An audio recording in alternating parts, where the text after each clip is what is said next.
ఎంసెట్ 2024కి సంబంధించి ఎగ్జామ్ ఎప్పుడు ఉంటుంది, ఎగ్జామ్ నోటిఫికేషన్ ఎప్పుడు రిలీజ్ చేస్తారు, అదేవిధంగా ఎగ్జామ్ ఫీజు ఎప్పటి నుంచి ఎప్పటి వరకు కట్టడానికి టైం ఉంది అని చాలామంది అయితే అడుగుతున్నారు. సో ఆ యొక్క ఇన్ఫర్మేషన్ తెలుసుకునే ముందు ఇంకా లైక్ చేయకపోతే లైక్ చేయండి, సబ్స్క్రైబ్ చేసుకోకపోతే వెంటనే సబ్స్క్రైబ్ చేయండి. సో మనకి ఎంసెట్ ఎగ్జామ్ కండక్ట్ చేసే ముందు మనకి నోటిఫికేషన్ అనేది రిలీజ్ చేస్తారనమాట. సో ఆ యొక్క నోటిఫికేషన్లో మనకి ఎగ్జామ్ ఎప్పుడు ఉంటుంది, అదేవిధంగా ఎగ్జామ్ ఫీజు కట్టడానికి ఎప్పుడు లాస్ట్ డేటు అన్నీ కూడా ఆ యొక్క నోటిఫికేషన్ అయితే మెన్షన్ చేస్తారు. మరి అయితే ఆ యొక్క నోటిఫికేషన్ ఎప్పుడు వస్తుంది అని చాలామంది అయితే అడుగుతున్నారు. సో మనకి లాస్ట్ ఇయర్ అయితే 10th మార్చిని రావడం జరిగింది.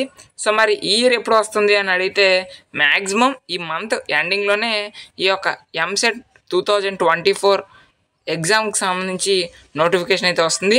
ఒకవేళ ఈ మంత్ ఎండింగ్లో కనుక నోటిఫికేషన్ రాకపోతే మార్చ్ ఫస్ట్ వీక్లో తప్పకుండా నోటిఫికేషన్ అనేది వస్తుంది. ఒకవేళ నోటిఫికేషన్ కనుక ముందుగా వచ్చినా లేదా మార్చ్ ఫస్ట్ వీక్లో వచ్చినా కూడా మీకైతే ఇన్ఫామ్ అయితే చేస్తాను. కాబట్టి మన ఛానల్ అయితే సబ్స్క్రైబ్ చేసుకొని నోటిఫికేషన్ అయితే ఆల్లో పెట్టుకోండి. Thanks for watching this video.